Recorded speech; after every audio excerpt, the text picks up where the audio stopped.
is Chatburn.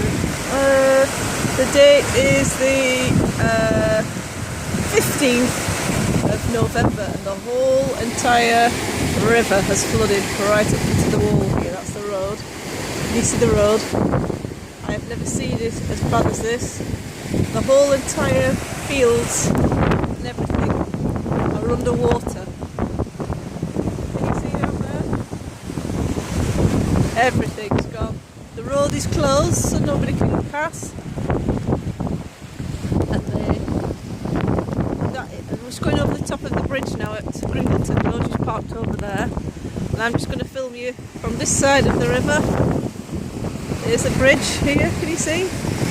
As far as you can see over there. All the way around. Coming back around, it just merges into the wall. That's how much rain we've had in the night.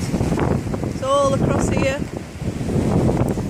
Gone into the fields, a good 400 yards out.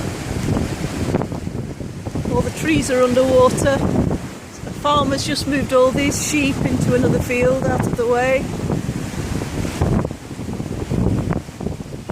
It's just like the sea. You just wouldn't like to be in those conditions, would you, right now? There's going to be a few unhappy homes today. This is the sign of the start of Armageddon, I think, with the flooding and the fighting and the wars that are going on.